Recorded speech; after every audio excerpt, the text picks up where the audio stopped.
Na verdade, isso era o esperado. Ou melhor, era algo que ele esperava. Raquel, sem dúvidas, o reconhecerá. Com a espada em seu pescoço, Theo diz que são pensamentos tolos.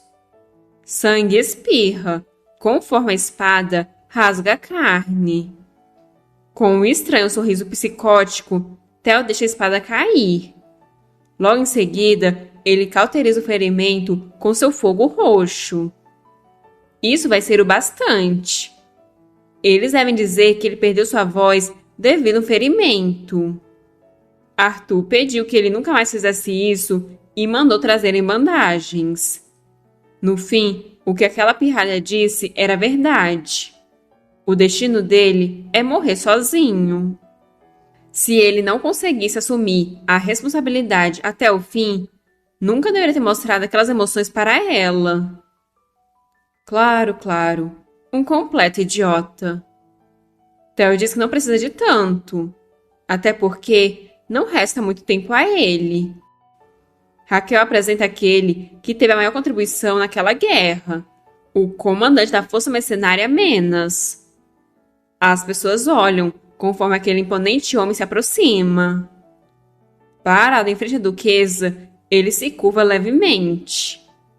Raquel pergunta se ele é o comandante dos mercenários Menas, mas obtém como resposta apenas o silêncio. As pessoas começam a murmurar, e Rupert manda ele responder a pergunta. O homem ao lado do Theo começa a falar, mas Raquel interrompe, dizendo que a pergunta não foi para ele. O homem pede que ela deixe ele explicar. Ele aceitará qualquer decisão depois que ela ouvir a explicação. Raquel então autoriza, e ele começa a explicar que o comandante perdeu a voz após um ferimento em suas cordas vocais. Isso aconteceu enquanto ainda era jovem. Theo então revela a cicatriz em seu pescoço.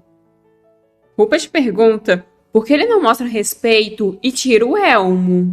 Ao que o homem responde que o comandante pede sinceras desculpas e que ela compreenda. Mas nesse mesmo incidente que feriu as cordas vocais, ele também sofreu um grande ferimento em seu rosto. Rupert diz que isso não é desculpa. Ninguém comparece a um banquete vestindo seu elmo. O homem diz que o comandante teme que seu rosto possa gerar ondas de nojo e desgosto mais do que de simpatia. Raquel então permite que eles se retirem. No entanto, mesmo que seja verdade, o cavaleiro dela ainda considera que eles estão menosprezando a jovem mulher que está sentada diante deles. O homem diz que eles jamais fariam isso. Se o comandante pensasse assim, jamais teria ajudado ela de tal forma. Theo percebeu que a Raquel parece cansada, enquanto Raquel se pergunta se estava errada. O jeito de andar desse mercenário, o jeito de matar seus inimigos, a pressão que ele exerce em batalha, tudo se parecia com ele. Que patético. No fim, ela ainda não conseguiu se esquecer dele. Mas como ela poderia esquecê-lo? O calor que a protegia das memórias que estavam ferindo sua alma, aquele que lhe deu forças. Como ela poderia esquecer? As pessoas bebem e dançam, enquanto a duquesa continua sentada em seu trono, não muito feliz. Rupert pergunta por que ela não aproveita essa oportunidade para se divertir um pouco. Mas Raquel está sem vontade de se divertir. Rupert argumenta que conversar, rir e se divertir é permitido. Essas também são formas de lamentar a morte dos soldados que perderam. Mas Raquel não está fazendo isso como forma de luto. Ela apenas não sente vontade de rir e se divertir.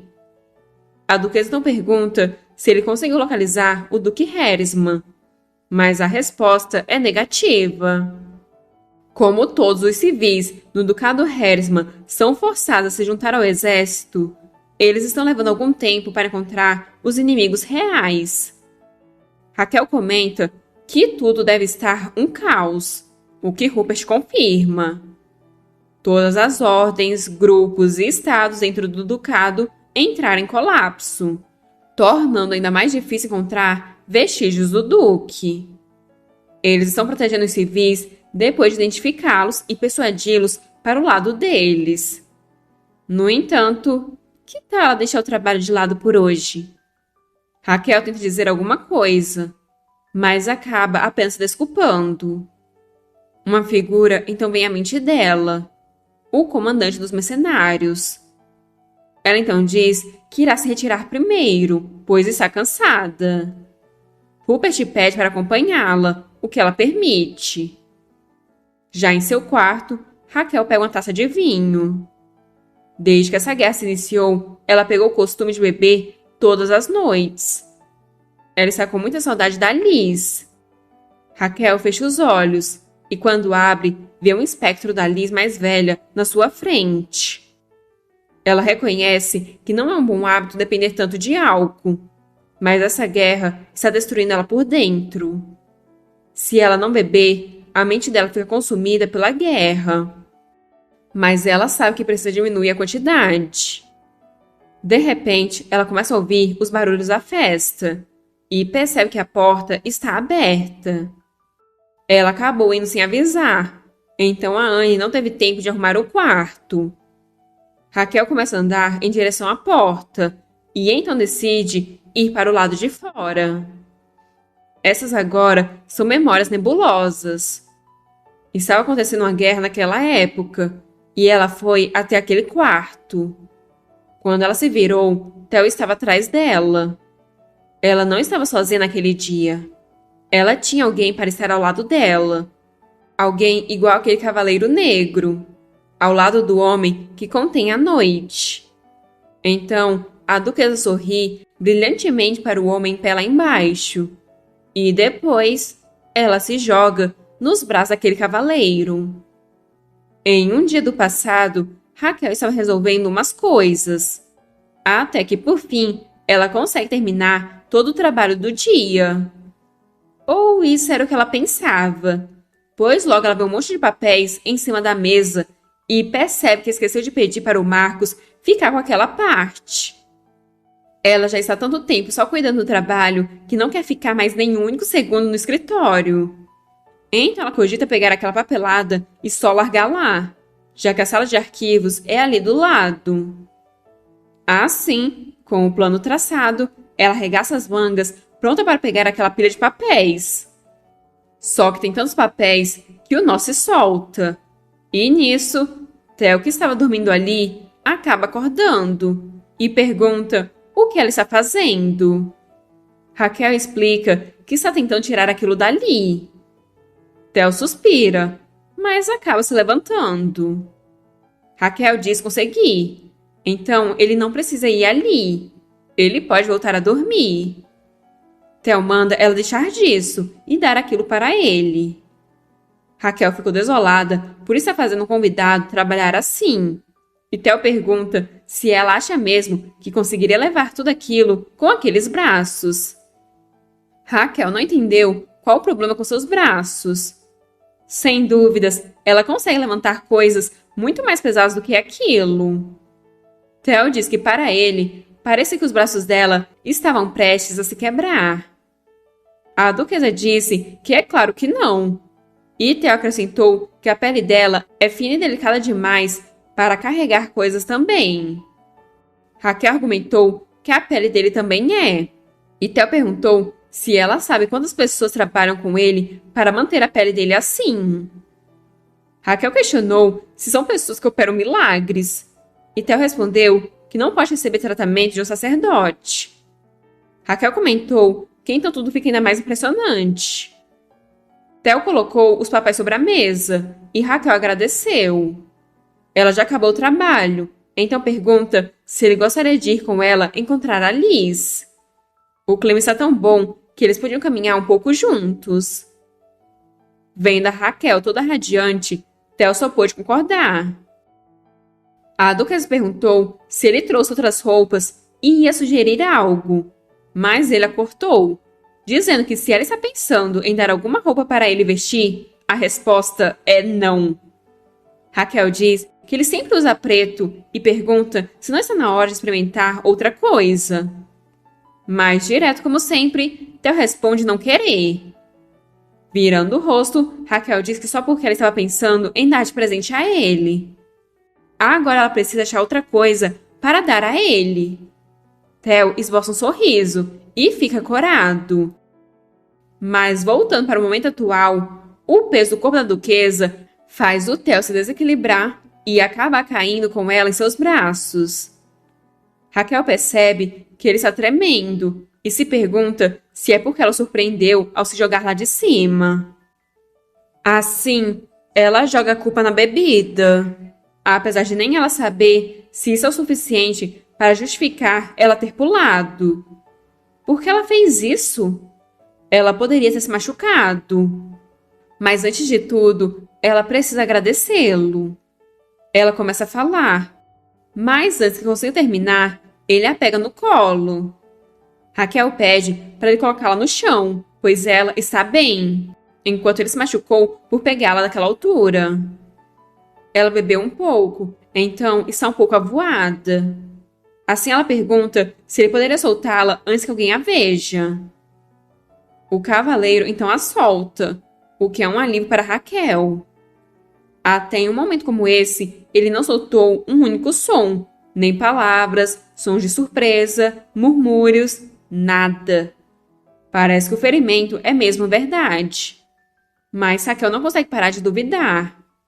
Se não tivesse a ferida e esse homem pudesse falar o nome dela, assim como o Grão-Duque... Raquel agradece por ele salvá-la. Ela poderia ter se machucado bastante se não fosse por ele. Então ela pensa em dar uma recompensa a ele, mas o cavaleiro nega. Raquel pergunta se ele não quer uma recompensa por salvá-la, e Theo concorda. A duquesa acha esse um homem estranho. É porque ele não consegue falar? Então ela pergunta se ele sabe escrever, o que ele concorda. Como Raquel não tem nenhum papel agora, ela pede para ele escrever na palma da mão dela. Se tem algo que ele deseja, pode pedir sem hesitar, que ela fará o que estiver ao alcance dela. O comandante não se move, então ela o apressa.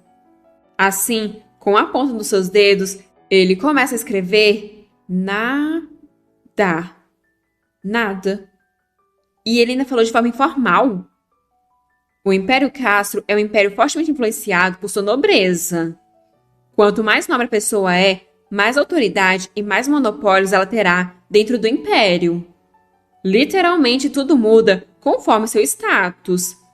Seja comida, bebida, roupas ou coisas triviais que pessoas comuns jamais terão acesso. Até mesmo a educação se encaixa nessa lista. Então ela acha que consegue entender. Javides talvez seja uma exceção entre os mercenários, já que ele consegue lidar com toda a papelada. Mercenários talvez aprendam apenas o básico da escrita para conseguir se comunicar por cartas, e é isso. Então talvez ele seja esse caso. Aprendeu apenas o básico. Ele a salvou, e não seria legal ela falar que ele está sendo grosseiro. Afinal, ele é um herói de guerra. Então ela fala o que ele escreveu da forma como escreveu, ou seja, nada de forma informal.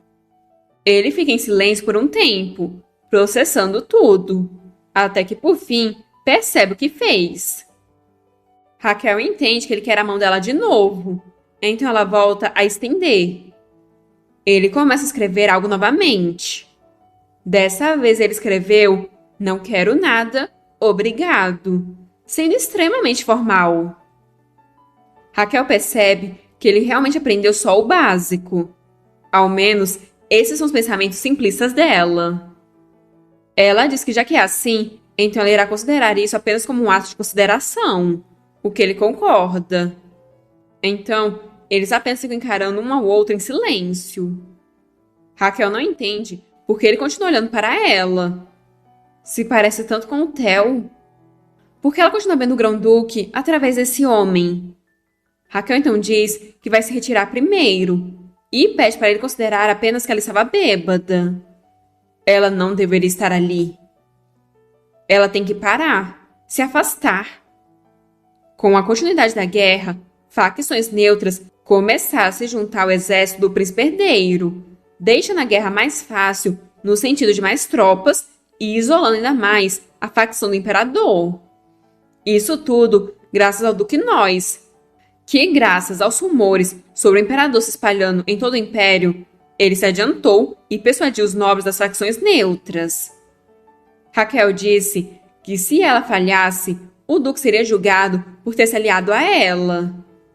Ela irá dar o seu máximo para que nada dê errado, mas ainda assim será muito perigoso. Além disso, a família Nois nunca teve o histórico de se juntar em guerras. O duque perguntou se ela acha que ele está indo contra os princípios da família dele e se juntando à guerra por se preocupar com ela. Bem, ele estaria mentindo se dissesse que ela não influenciou. No entanto, Raquel sabe quem era o braço direito e também conselheiro do falecido pai dela? Ele. O pai dela foi o homem mais leal que esse império já teve e sempre esteve ao lado do antigo imperador. Ele foi um homem que sempre trabalhou pelo império e é o sonho do Duque Nois que esse império prospere também. Então, ele precisa fazer algo.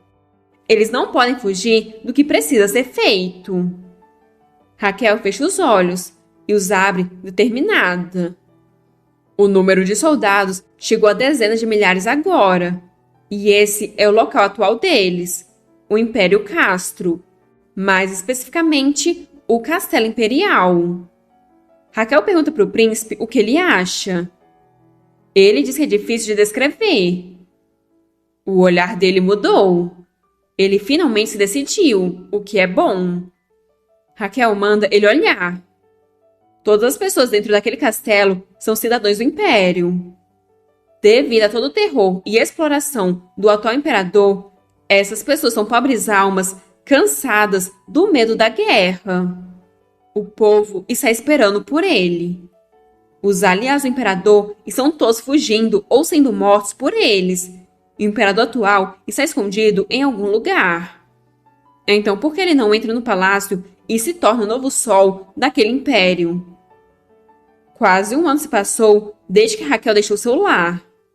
O governo do tirano teve seu desastroso fim, e o príncipe herdeiro finalmente pôde voltar para sua casa. Agora Raquel também pode finalmente voltar para casa. Rupert pergunta se ela gostaria de participar da execução do imperador. Raquel responde que vai apenas assistir o começo à distância, pois ela não quer ver de perto a cabeça dele caindo. O imperador será executado no meio da capital. Mas o que está incomodando a Raquel é o fato deles ainda não terem encontrado o Duque Heresman. Só que é impossível tentar planejar algo agora que o novo poder está ascendendo no Império. Todos os problemas dentro da família imperial eram culpa do imperador. Então agora está na hora dela voltar para casa.